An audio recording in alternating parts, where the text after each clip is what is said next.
₹1 ಏನ್ ಬರುತ್ತೆ ಬಿಡಿ ಅನ್ನೋ ಈ ಕಾಲದಲ್ಲೂ ನಾವ್ ಇವತ್ತಿಗೂ ₹1-2 ಇಟ್ಕೊಂಡು ಒಂದ್ ಅಂಗಡಿಗೆ ಹೋಗಿ ಅಣ್ಣ ಒಂದ್ ಕಾಫಿ ಪುಡಿ ಕೊಡಿ, ಹಂಗೆ ಒಂದ್ 4-5 ಶಾಂಪೂ ಪ್ಯಾಕೆಟ್ ಕೊಟ್ಬಿಡಿ ಅಂತ ದೊಡ್ಡ ದೊಡ್ಡ ಬ್ರ್ಯಾಂಡ್ಗಳನ್ನ ಕೇವಲ ರೂಪಾಯಿಗಳಲ್ಲಿ ನಮ್ಮ ಮನೆಗಳಿಗೆ ತರ್ತಿದೀವಿ ಅಂದ್ರೆ ಅದಕ್ಕೆ ಕಾರಣ ಇವ್ರೆ, ಚಿನ್ನಿ ಕೃಷ್ಣನ್.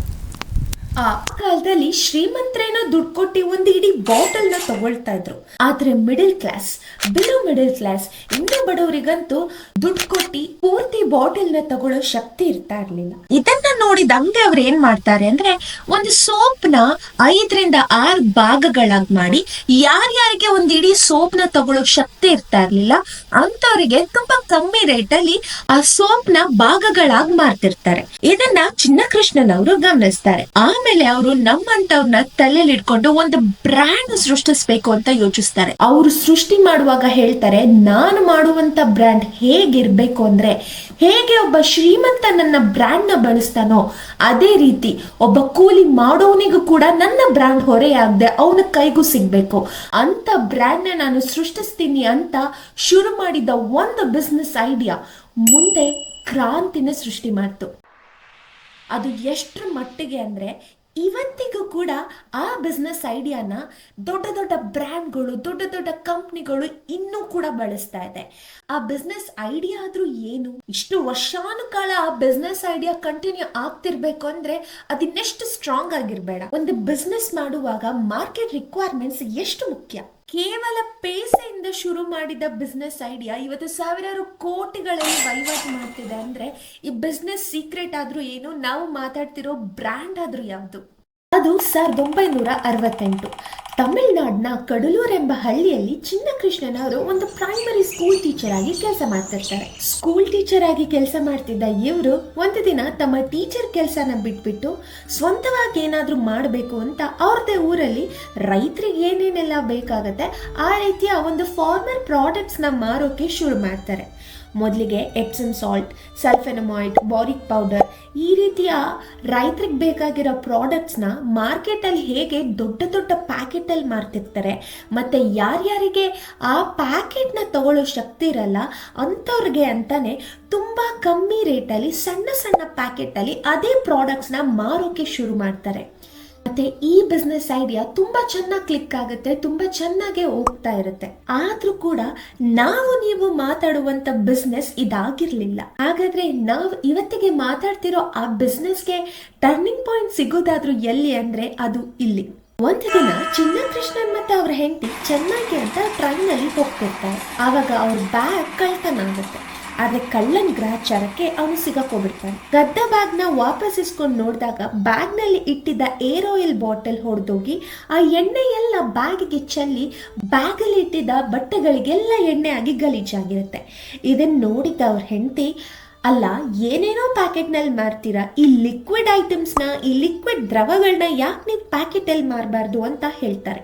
ಎಂಟಿ ಮಾತನ್ನ ತುಂಬಾ ಸೀರಿಯಸ್ ಆಗಿ ತಗೊಂಡ ಚಿನ್ನಕೃಷ್ಣನ್ ಅವರು ಈಗ ಲಿಕ್ವಿಡ್ ದ್ರವಗಳ ಮೇಲೆ ಕೆಲಸ ಮಾಡೋಕೆ ಶುರು ಮಾಡ್ತಾರೆ. ಇಲ್ಲಿವರೆಗೂ ಬರೀ ಪೌಡರ್ಗಳನ್ನ, ಬರೀ ಸಾಲಿಡ್ ಐಟಮ್ಸ್ ನ ಮಾರ್ಕೆಟ್ ಅಲ್ಲಿ ತರ್ತಿದ್ದವ್ರಿಗೆ ಫಾರ್ ದ ಫಸ್ಟ್ ಟೈಮ್ ಮಾರ್ಕೆಟಿಗೆ ಲಿಕ್ವಿಡ್ ಪ್ಯಾಕೆಟ್ಸ್ ತರಬೇಕು ಅಂದ್ರೆ ಅಷ್ಟು ಸುಲಭವಾಗಿರ್ಲಿಲ್ಲ. ಯಾಕಂದ್ರೆ ಅದಕ್ಕೆ ಬೇರೆನೆ ಯಂತ್ರಗಳು ಬೇಕಾಗಿರುತ್ತೆ, ಬೇರೆನೆ ಮೆಷಿನ್ಸ್ ಬೇಕಾಗುತ್ತೆ. ಈ ಮೆಷಿನ್ಸ್ ತಯಾರಿ ಮಾಡ್ಕೊಳ್ಳೋದು ಅಷ್ಟು ಸುಲಭವಾಗಿರ್ಲಿಲ್ಲ. ಈ ಹಿಂದೆ ಯಾರು ಕೂಡ ಪ್ಯಾಕೆಟ್ ನಲ್ಲಿ ಲಿಕ್ವಿಡ್ಸ್ ನ ತರ್ತಾ ಇರ್ಲಿಲ್ಲ. ಸೊ ಹಾಗಾಗಿ ಅವರು ತುಂಬಾನೇ ಕಲಿಯೋದಿತ್ತು, ತುಂಬಾನೇ ಎಡುವುದಿತ್ತು. ಈ ಪ್ರಯತ್ನದಲ್ಲಿ ಅವರು ತುಂಬಾನೇ ಸೋಲ್ತಾರೆ. ಆದ್ರೂ ಕೂಡ ಹಠ ಬಿಡದೆ ಕೊನೆಗೆ ಶಾಂಪೂನ for the first time packet ರೂಪಕ್ಕೆ ತಂದು ಬಿಡ್ತಾರೆ. ಅದೇ ನಾವು ಈಗ ಕರೆಯೋ ಸ್ಯಾಶೆಟ್ಸ್. ಸ್ಯಾಶೆಟ್ಸ್ ಅನ್ನೋ ಹೆಸರು ಕೇಳಿರ್ತೀವಿ. ಸ್ಯಾಶೆಟ್ಸ್ ಅಂದ್ರೆ ಏನು? ಈ ಪ್ಯಾಕೆಟ್ ಅಲ್ಲಿ ಏನ್ ಮಾರ್ತೀವಿ ನಾವು ಅದನ್ನ ಸ್ಯಾಶೆಟ್ಸ್ ಅಂತ ಅಂತೀವಿ. ಅವರು ಸೃಷ್ಟಿಸಿದ ಆ ಸ್ಯಾಶೆಟ್ಸ್ಗೆ ಅವ್ರು ಇಟ್ಟಿದ್ದ ಹೆಸರು ವೆಲ್ವೆಟ್ ಶಾಂಪೂ. ಈ ಬಿಸ್ನೆಸ್ ಅವ್ರಿಗೆ ತುಂಬಾ ಚೆನ್ನಾಗಿ ಕ್ಲಿಕ್ ಆಗುತ್ತೆ, ತುಂಬಾ ಚೆನ್ನಾಗಿ ಹೋಗ್ತಾ ಇರುತ್ತೆ.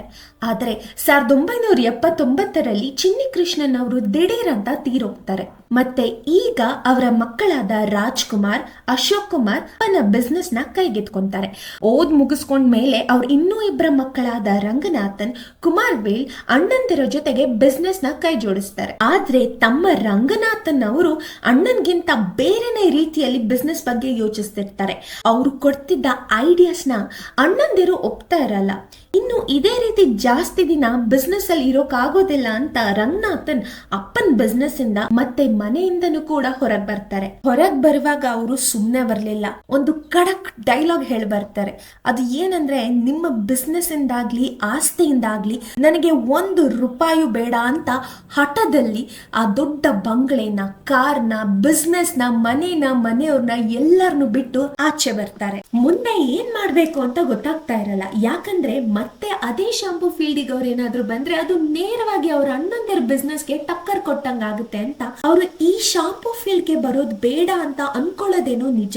ಆದ್ರೆ ಇಷ್ಟು ದಿವಸ ಅವರು ಕಲ್ತಿದ್ದು, ಮಾಡ್ತಿದ್ದು ಮತ್ತೆ ಬರ್ತಿದ್ದ ಕೆಲಸ ಇದೊಂದೇ ಆದ್ರಿಂದ ಮುಂದೆ ಜೀವನ ನಡೆಸೋಕೆ ಬೇರೆ ದಾರಿನೇ ಕಾಣಿಸದೆ ಮತ್ತೆ ಅದೇ ಶಾಂಪೂ ಬಿಸ್ನೆಸ್ ಫೀಲ್ಡ್ಗೆ ಇಳಿತಾರೆ. ಆದ್ರೆ ಈ ಸಲ ಅವರು ಸ್ವಂತವಾಗಿ ಮಾಡ್ತಿರ್ತಾರೆ. ಕೇವಲ 15,000 ರೂಪಾಯಿದಿಂದ ಬಂಡವಾಳ ಶುರು ಮಾಡ್ತಾರೆ.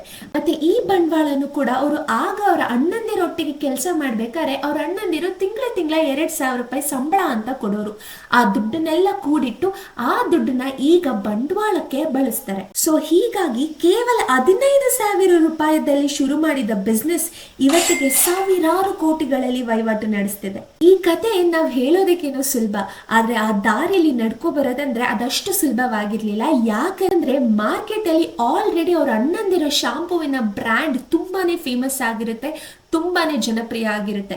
ಮತ್ತೆ ಈಗ ಆ ಮಾರ್ಕೆಟ್ ಅಲ್ಲಿ ಇವರ ಬ್ರ್ಯಾಂಡ್ ಇಳಿಸ್ಬೇಕು ಅಂದ್ರೆ ಅದು ತುಂಬಾನೇ ಕಷ್ಟ ಆಗಿತ್ತು. ಮತ್ತೆ ಅವರು ಎಷ್ಟು ಯೂನಿಕ್ ಮಾರ್ಕೆಟಿಂಗ್ ಸ್ಟ್ರಾಟಜೀಸ್ ಮಾಡ್ತಾರೆ, ಎಷ್ಟು ಸ್ಮಾರ್ಟ್ ಆಗಿ ಸ್ಟ್ರಾಟಜೀಸ್ ಮಾಡ್ತಾರೆ ಅಂದ್ರೆ, ಮೊದಲಿಗೆ ಜನ ಯೂಸ್ ಮಾಡೋ ಯಾವುದೇ ಶಾಂಪೂ ಬ್ರ್ಯಾಂಡ್ ಪ್ಯಾಕೆಟ್ಸ್ ಅದು ಪರವಾಗಿಲ್ಲ, ನೀವು 5 ಶಾಂಪೂ ಪ್ಯಾಕೆಟ್ಸ್, ಖಾಲಿ ಶಾಂಪೂ ಪ್ಯಾಕೆಟ್ಸ್ ಏನಾರ ಹೋಗಿ ಅಂಗಡಿ ಕೊಟ್ರೆ ಒಂದು ಫ್ರೀ ಶಾಂಪೂ ಪ್ಯಾಕೆಟ್ ಕೊಡ್ತೀವಿ ಅಂತ ಮಾರ್ಕೆಟಿಂಗ್ ಮಾಡ್ತಾರೆ. ಜನನು ಕೂಡ ಇನ್ನೇನು ಫ್ರೀ ಶಾಂಪೂ ಅಲ್ವಾ, ಎಲ್ಲೆಲ್ಲೋ ಎಸೆಯೋ ಬದಲು ಇಟ್ಕೊಂಡು ಕೊಟ್ರೆ ಒಂದು ಪ್ಯಾಕೆಟ್ ಫ್ರೀ ಆದ್ರೂ ಕೊಡ್ತಾರೆ ಅಂತ ಅವರು ಯೂಸ್ ಮಾಡಿ ಎಸಿಬೇಕಂತಹ ಪ್ಯಾಕೆಟ್ ಗಳನ್ನ ಸೇರಿಸ್ಬಿಟ್ಟು ಹೋಗಿ ಕೊಟ್ಟು ಅಂಗಡಿಯವ್ರ ಹತ್ರ ಒಂದು ಫ್ರೀ ಶಾಂಪೂ ಪ್ಯಾಕೆಟ್ ಇಸ್ಕೊಳಕ್ ಶುರು ಮಾಡ್ತಾರೆ. ಆಮೇಲೆ ಅವರು ಈ ಸ್ಟ್ರಾಟಜಿನ ಬದಲಾಯಿಸ್ತಾರೆ. ಇಲ್ಲ ಯಾವ್ಯಾವ್ದೋ ಬ್ರ್ಯಾಂಡ್ ತಂದ್ಕೊಟ್ರೆ ಆಗಲ್ಲ, ನೀವು ಕೇವಲ ಚಿಕ್ ಶಾಂಪೂ ಖಾಲಿ ಪ್ಯಾಕೆಟ್ ತಂದ್ಕೊಟ್ರೆ ಮಾತ್ರ ನಾವು ನಿಮಗೆ ಒಂದು ಫ್ರೀ ಚಿಕ್ ಶಾಂಪೂ ಕೊಡ್ತಾ ಹೇಳೋಕ್ ಶುರು ಮಾಡ್ತಾರೆ. ಸೊ ಈಗ ಯಾವ್ದ್ಯಾವ್ದೋ ಬ್ರ್ಯಾಂಡ್ ಅಲ್ಲಿ ಶುರು ಮಾಡಿದ ಖಾಲಿ ಶಾಂಪೂ ಪ್ಯಾಕೆಟ್ಸ್ ನ ಕೇವಲ ಚಿಕ್ ಶಾಂಪೂಗೆ ಲಿಮಿಟ್ ಮಾಡ್ತಾರೆ.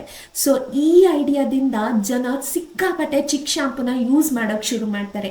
ಇದಿಷ್ಟೇ ಅಲ್ಲ, ಹಳ್ಳಿಗಳಿಗೆ ಹೋಗಿ ಚಿಕ್ ಶಾಂಪೂ ಹಾಕೊಂಡು ಹೇಗ್ ಸ್ನಾನ ಮಾಡ್ಬೇಕು ಅಂತ ಒಂದ್ ಚಿಕ್ಕ ಹುಡುಗನ ಮೇಲೆ ಲೈವ್ ಡೆಮೋನ್ಸ್ಟ್ರೇಷನ್ ಕೂಡ ತೋರಿಸ್ತಾರೆ. ಮತ್ತೆ ಅದನ್ನ ನೋಡಕ್ ಬಂದಿದ್ದ ಜನಗಳಿಗೆ ಅಲ್ಲೆಲ್ಲ ಫ್ರೀ ಶಾಂಪೂನ ಹಂಚೋಕ್ ಶುರು ಮಾಡ್ತಾರೆ. ಇನ್ನೂ ಹೆಚ್ಚಾಗಿ ಇವ್ರ ಮಾರ್ಕೆಟಿಂಗ್ ಸ್ಟ್ರಾಟಜೀಸ್ ಹೇಳ್ಬೇಕು ಅಂತ ಅಂದ್ರೆ, ಈ ಚಿಕ್ ಶಾಂಪೂನ ಮಾಲೀಕಸ್ಥರು ತಮಿಳ್ನಾಡವರು.